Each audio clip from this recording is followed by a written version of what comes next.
पत्नियों के पति से पीड़ित होने की खबर हर दूसरे दिन हमारे कानों से गुजरती रहती है, पर क्या आपने कभी पत्नी पीड़ित पति के बारे में सुना है? अगर नहीं तो इस बात को सुनकर आपको बहुत हैरानी होगी कि इनका अपना एक खुद का क्लब भी है, जहां पर अपनी पत्नी से पीड़ित सारे पति एक साथ जुड़कर अपना दुख एक दूसरे के साथ बांटते हैं। तारक मेहता का गोबाचारी याद है आपको? ये भी उसी कॉन्सेप्ट से काफी हद तक मिलता जुलता है। खैर, वो कॉन्सेप्ट तो सीरियल में था, पर आज के जमाने में ये काफी लोगों की हकीकत बन चुका है। सोशल मीडिया पर ऐसी कई मीम्स बनती रहती है जिसमें पति पत्नी की प्रताड़ना सहता दिखाई दे रहा है। इस पर कई जोक्स भी आए दिन सामने आते रहते हैं। आए दिन पति पत्नी के बीच तलाक और शादी टूटने की खबरें भी आती हैं। हाँ, ये एक पल के लिए मजाक की तरह लिया जाता है। अब आप एक पत्नी को हाथों में चप्पल लिए पति के पीछे भागता हुआ देखेंगे तो ये सिचुएशन कॉमिकल तो लगेगी, पर ऐसे कई लोग हैं जिनकी ये हकीकत है। जिस भी पति को इस परेशानी से निकलना है, उनके लिए एक ऐसा आश्रम सामने आया है जहाँ वह आश्रय ले सकता है। इसकी खास बात यह है कि आश्रम में सिर्फ वो शख्स ही अंदर जा सकेंगे जो दूसरी शादी का विचार मन में नहीं लाते हैं। मीडिया रिपोर्ट्स के मुताबिक ये आश्रम महाराष्ट्र के औरंगाबाद जिले से 12 किलोमीटर की दूरी पर शिरडी मुंबई हाईवे पर मौजूद है। आश्रम में सलाह लेने वालों की संख्या समय के साथ आए दिन बढ़ती जा रही है। इस आश्रम में अब तक 500 लोग सलाह ले चुके हैं। हाईवे पर स्थित ये आश्रम दूर से दिखने में एक छोटा सा कमरा लगता है, मगर अंदर जाते ही ये आश्रम वाली फीलिंग आपको देने लगता है। कमरे के अंदर जाते ही एक ऑफिस बना हुआ है। यहाँ पर पत्नी से परेशान लोगों को सलाह दी जाती है। हर शनिवार रविवार की सुबह 10 से शाम 6 बजे तक पत्नी से पीड़ितों की काउंसलिंग की जाती है। छत्तीसगढ़, गुजरात, कर्नाटक, आंध्र प्रदेश से यहाँ पर लोगों का आना जाना लगा रहता है। यहाँ पर रहने वाले लोग खिचड़ी, सब्जी, दाल बनाते हैं। जो भी पुरुष आश्रम में सलाह लेने आता है उसको खिचड़ी खिलाई जाती है। आश्रम में 3 वर्ग बनाए गए हैं। हर वर्ग अलग अलग परेशानियों से जोड़कर रखा जाता है। इस शर्त पर मिलती है एंट्री। इस आश्रम में रहने के लिए एक शर्त रखी गई है, जिसके मुताबिक यहाँ पर वही पति रह सकता है जिस पर उसकी पत्नी ने कम से कम 20 मामले दर्ज किए हों। करीब 1200 स्क्वायर फुट के स्थान पर बने इस आश्रम में 3 कमरे हैं। आश्रम में रहने वाले पुरुष पैसे खर्च कर यहाँ का खर्चा उठाते हैं और खाना बनाकर दूसरे काम खुद ही करते हैं। आइए अब हम आपको कुछ केसेस के जरिए बताते हैं कि आखिर ये पति पत्नी से पीड़ित होते कैसे हैं। केस नंबर 1, पहले पति से 40 लाख रुपए ऐंठे।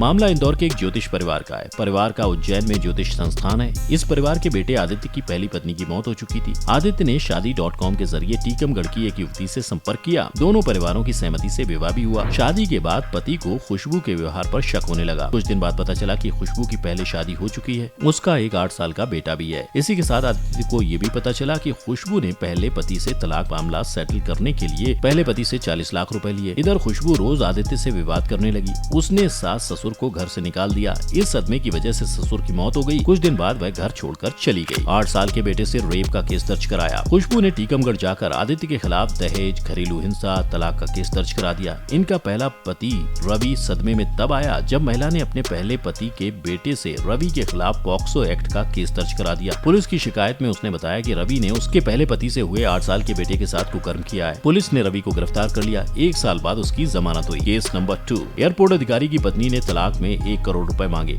मामला इंदौर के एक हाई प्रोफाइल परिवार का है। पति Surendra airport authority of India में कार्यरत हैं। उनकी पोस्टिंग दिल्ली में थी और इनकी पत्नी अंजलि उज्जैन की है। अंजलि ने खुद को कंपनी की सिक्योरिटी बताया। शादी के बाद वह 2 साल भी पति के साथ नहीं रही। वो अपनी जॉब की वजह से पुणे चली गई। कुछ महीने बाद दिल्ली आ गई। पति ने पत्नी की एक कंपनी में नौकरी लगवाई। इस दौरान एक सड़क दुर्घटना में वो घायल हो गई। इस दौरान सास और साला भी दिल्ली में उसके पास आ गए। सुरेंद्र व परिवार को डिपार्टमेंट की ओर से फ्री हवाई सफर की सुविधा है। इसका फायदा लेते हुए सास व साला बार बार दिल्ली आने लगे। उन्होंने सिंगापुर, मलेशिया घुमाने को लेकर दबाव बनाया। फिर सास ने सोने के 20 तोले का नेकलेस और कंगन की मांग की। सुरेंद्र ने कर्ज लेकर बनवा दिए। उज्जैन में दर्ज करा दिया केस। कुछ समय बाद सुरेंद्र ने पत्नी अंजलि से कहा कि तुम्हारी माँ व साला हर समय यहीं रहते हैं, यह ठीक नहीं है। इस बात को लेकर दोनों में अनबन शुरू हो गई। बात और बढ़ गई तो अंजलि दिल्ली से इंदौर में ससुराल आ गई। उसके ससुर लकवाग्रस्त हैं, जबकि सास को भी कई बीमारियां हैं। एक दिन रहने के बाद अंजलि इंदौर से उज्जैन मायके चली गई। पति सास व ससुर के खिलाफ दहेज, घरेलू हिंसा व भरण पोषण का केस लगा दिया। मामले में पति व संस्था पौरुष ने आरटीआई में जानकारी निकाली तो पता चला कि आरोप लगाने वाली महिला पुणे में सरकारी नौकरी कर रही है और उसकी सैलरी 75,000 रुपए महीना है। भरण पोषण केस में उसने शपथ पत्र में कहा था कि वह 10,000 रुपए प्रति माह में नौकरी कर रही है। पति ने उसके खिलाफ फर्जी फौजदारी का केस दर्ज कराना चाहा तो उसने नौकरी छीनने के डर से भरण पोषण का केस वापस ले लिया। इसके बाद उसने तलाक का केस लगा दिया और 1 करोड़ रुपए की मांग की। पति व ससुराल पक्ष के खिलाफ 6 केस दर्ज हैं। चलिए अब आपको एक आखिरी केस बताते हैं जिससे आपको इस समस्या की गंभीरता के बारे में पता चलेगा। एफसीआई कर्मचारी को हनी ट्रैप के मामले में फंसाने को लेकर परत दर परत खुलती जा रही है। जिन लोगों को हनी ट्रैप के बारे में ना पता हो, हम उनको इसके बारे में एक छोटा सा ब्रीफ देते हैं। हनी ट्रैप दरअसल जासूसी का एक तरीका होता है। खुफिया जानकारी इस्तेमाल करने के लिए हनी ट्रैप का इस्तेमाल किया जाता है। इसमें आमतौर पर खूबसूरत लड़कियों का इस्तेमाल कर किसी शख्स से राज उगलवाए जाते हैं। फोटो, वीडियोस या फिर मैसेज के जरिए ब्लैकमेल किया जाता है। मामले में मुख्य आरोपी और पीड़ित की बैंक मैनेजर पत्नी को पुलिस ने 1 दिन की रिमांड रिमांड के बाद शुक्रवार को जेल भेज दिया। पूछताछ करने के बाद इस मामले में कौन कौन शामिल था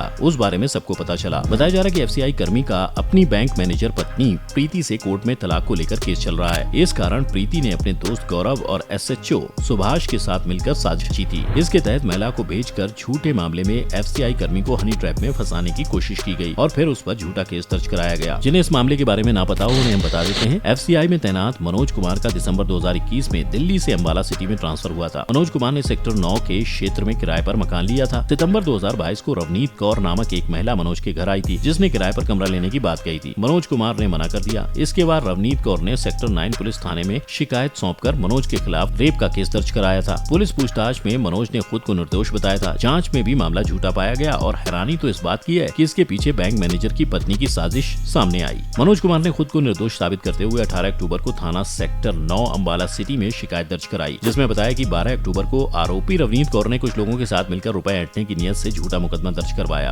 एसआईटी ने मामले की गहराई से जांच करते हुए इस मामले का खुलासा करते हुए ये बताया कि मनोज कुमार और उसकी पत्नी प्रीति का कोर्ट में तलाक का केस चल रहा है। प्रीति के दोस्त गौरव ने एसएचओ सुभाष को उससे मिलवाया था। आरोप है कि प्रीति के कहने पर गौरव और एसएचओ ने मिलकर मनोज कुमार को झूठे केस में फंसाया। यही कारण है कि जब एसएचओ सुभाष को भनक लगी कि एसआईटी ने प्रीति को गिरफ्तार किया है तो वह थाने के क्लर्क को सरकारी मोबाइल नंबर सौंपकर गायब हो गया। एसपी के अनुसार मामले में आरोपी एसएचओ को सस्पेंड कर नोटिस जारी कर दिया गया। वहीं गौरव पर 5,000 रुपए का इनाम घोषित किया गया। इससे पहले मामले में बैंक मैनेजर पत्नी और 2 अन्य आरोपी महिलाएं रवनीत कौर और इसी के साथ एक और महिला सुखप्रीत को गिरफ्तार किया जा चुका है। इस मामले को सोशल मीडिया पर चर्चा का विषय बनने में ज्यादा समय नहीं लगा। भोपाल के बाद इंदौर के पत्नी पीड़ित पुरुष भी सुर्खियों में आ गए। उन्होंने सर्व पितृ मोक्ष अमावस्या पर एक इवेंट कर अपनी जिंदा पत्नी का श्राद्ध और तर्पण कर दिया। टिपिकल रूप से घरेलू हिंसा देवी की तस्वीर लगाई और हवन में महिला कानूनों की आहुतियां डाली। ये वो लोग हैं जिनका मानना है कि पत्नी ने धोखा दिया और आज तक उनका जीना मुश्किल कर रखा है। अब ये उनके लिए मर चुकी हैं। आपका पत्नी पीड़ित पतियों के बारे में क्या ख्याल है? क्या आप भी अपनी पत्नी से पीड़ित हैं? और अगर हैं तो क्या आप इस आश्रम में जाना पसंद करेंगे? अगर ऐसा है तो हमें कमेंट सेक्शन में जरूर बताएं और इस बात के बारे में भी जरूर बताएं क्या आप इन पतियों की मदद करेंगे या नहीं।